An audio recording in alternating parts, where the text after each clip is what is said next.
And just looking at that, like, I'll take that role. I'll take the bad guy role, and I'll continue to take that on and be that for my teammates. And did Angel Reese really just say she doesn't mind being the villain in her rivalry with Caitlin Clark? A player already willing to embrace being the one people love to hate. That's not something you hear every day, especially in women's basketball, where the spotlight has only recently gotten this bright. You see, rivalries are what make sports explode. Magic had Bird, Ali had Frazier. Every great moment needs two sides pulling at each other. And right now, women's basketball has Clark and Reese. One being painted as the star, the league can mark it everywhere. The other stepping into the fire, saying, fine, I'll take the villain role if that's what it takes to keep the game growing. I think so many people are watching women's basketball right now. It all started from the national championship game, and I've been dealing with this for 2 years now. And understanding, like, yeah, negative things have probably been said about me, but honestly, I'll take that because look where women's basketball is. People are talking about women's basketball, but you never would think that we'd be talking about women's basketball. People are pulling up to games. We got celebrities coming to games, sold out arenas, like just because of one single game. This all really started back in the 2023 NCAA championship. LSU against Iowa, the biggest women's college basketball game ever at that point. Millions were watching. And in the final minutes, Angel Reese walked straight up to Caitlin Clark and gave her that "you can't see me" gesture. Not once, but again and again, pointing to her ring finger while the cameras rolled.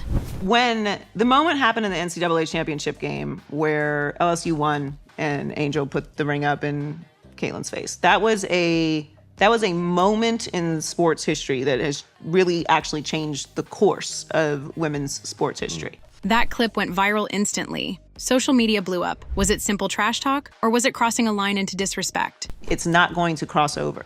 What happened in that moment was the Magic Johnson-Larry Bird moment. This was how it turned into a national debate overnight. But come to think of it, Clark herself didn't pour gasoline on the fire. Instead, she cooled it off. She defended Reese publicly. She said she didn't mind the taunt, that it was just part of the competition. That answer made Clark look bigger, more composed, and more mature in the eyes of millions. That moment set the contrast. Reese didn't run away from the drama. She leaned into it. Clark didn't feed it. She stayed above it. And just like that, the story was born. The brash villain versus the calm star. From there, the 2024 WNBA draft arrived, and suddenly, the rivalry had a new stage. Clark went #1 overall to the Indiana Fever. Reese landed at #7 with the Chicago Sky, and everyone knew what that meant.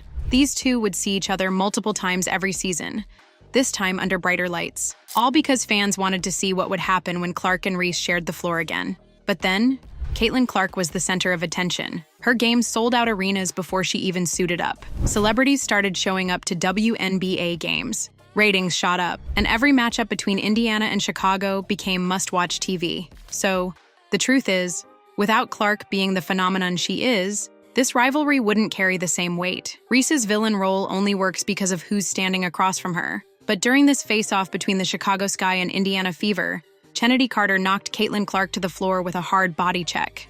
Did you notice what Angel Reese did? She was seen clapping and celebrating Carter's move. Cameras caught it from every angle. And then, instead of addressing the media afterward, Reese skipped out and got fined for it. But here's what stood out.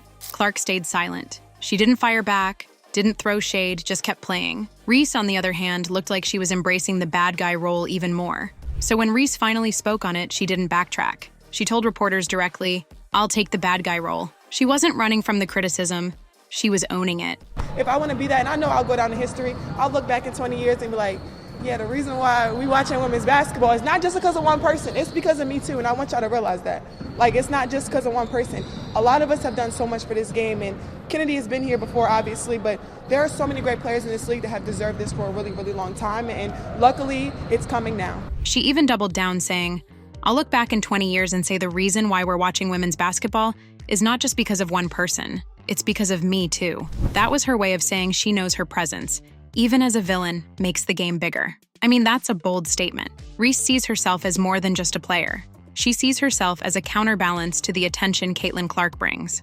In her eyes, every great story needs two sides, and she's fine with being the one people boo if it means more eyes on the sport. Here's the deal, though. Clark never asked for this. She never called for a rivalry, never invited the drama, but it keeps finding her. And every time it does, she handles it with composure. That's what makes the contrast so sharp.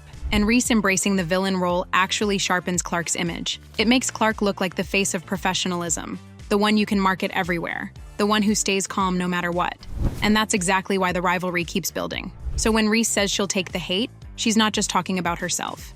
Indirectly, she's talking about Clark too, because every villain needs a hero on the other side. And without Clark, there's no story to tell.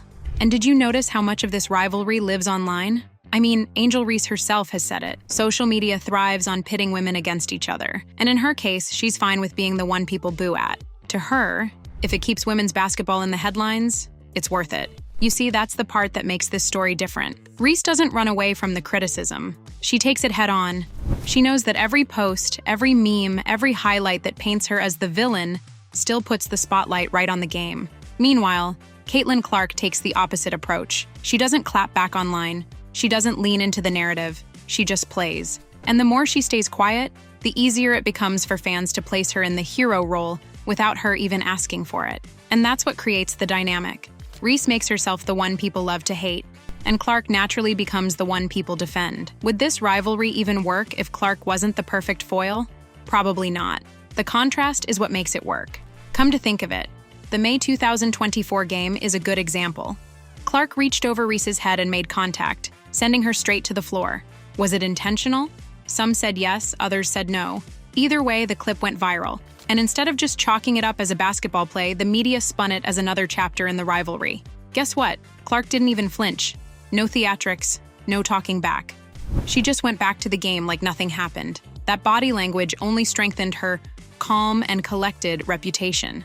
Reese, on the other hand, used that same moment to fuel her arc. Whether fans hated it or loved it, she embraced the fact that it added more heat to her villain image. And she's fine with it because for her, every storyline grows the game. So let's talk about how the media frames this. I've also given this comparison to the Magic Johnson, and he has agreed with me. Not that I would move off of it if he didn't, but just for the record, for everyone out there who thinks that I'm crazy, literally Magic Johnson agrees, but... Joy Taylor compared Reese versus Clark to Magic versus Bird, and honestly, it fits. The idea isn't just about talent. It's about how personalities, race, and perception shape the narrative.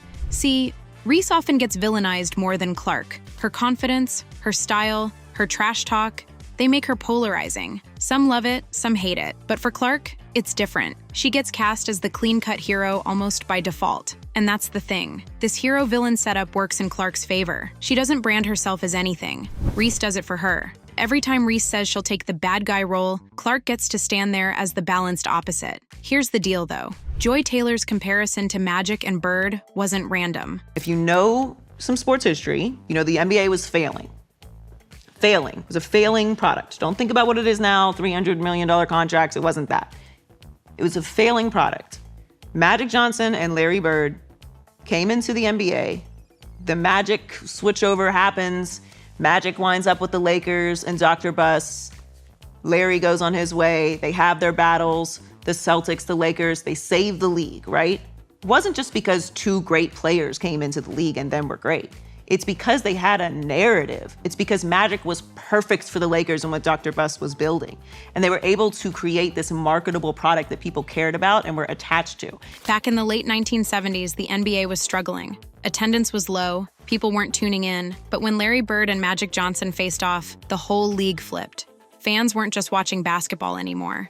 They were watching a storyline. They were watching two stars represent different styles, different backgrounds, and it made every game feel bigger than the sport itself. Anyway, doesn't that sound familiar? Right now, Caitlin Clark and Angel Reese are giving women's basketball its own version of that. Their games aren't just about scoring and defense. They're about a rivalry that new fans can latch onto. And Caitlin Clark and Angel Reese have that polarization to them naturally. And that moment with Angel Reese pushed Caitlin Clark into this other space where she was a crossover figure outside of sports. For sure. Just look at the numbers. Millions are tuning in. Arenas are sold out. Celebrities are sitting courtside. And you can bet this rivalry is a major reason why. Only the case because she is a outspoken, powerful Black woman. Period. Full stop. Come to think of it, Angel Reese plays into this role almost deliberately. Outspoken, unapologetic, bold. She doesn't try to water herself down. She challenges opponents. She's stylish. She's confident. And that makes her easy to label as the villain. Some celebrate her for that. Others tear her down for the same reasons. But here's the key. Reese doesn't mind. She has said clearly that she knows rivalries drive sports. She knows her boldness attracts attention. She's not running from it. So the question becomes, why do we cheer for one and boo the other when both of them show the same fire? Maybe it's perception, maybe it's comfort, but either way, it keeps the spotlight on the game. For Reese, she isn't just thinking about now. She wants to be remembered as part of the reason women's basketball blew up. She even said, it's not just because of one person. And she's right, there are many names pushing the sport forward. But let's be honest, the storyline still circles back to Caitlin Clark. Without Clark's star power, Reese wouldn't have the same massive platform to play the villain. The rivalry only works because Clark is there as the other half. Fans notice it too. They see Clark as the composed star who just lets her game do the talking, and that makes her the one people rally behind. She becomes the safe choice, the hero in this rivalry. Reese benefits from the attention, Clark benefits from the admiration, and both benefit from the fact that people can't stop talking about them. So when Reese accepts being booed, she knows deep down that it makes Clark even more respected. But that's fine with her, because she's playing her role in something bigger than herself. And that's how Clark becomes the face of the new WNBA era, while Reese proudly plays the rival who made the journey unforgettable. So when Angel Reese says she doesn't mind being the villain, who really wins? I mean, the answer seems clear. Caitlin Clark. Every time Reese leans into the bad guy label, Clark gets to shine brighter as the good one. And like all great rivalries in sports history, this one makes the game unforgettable. Magic had Bird, Jordan had the Pistons, now Clark has Reese. The only difference? Clark doesn't have to chase the hero role, it finds her. And every time it does, she comes out on top. Subscribe for more. Thanks for watching.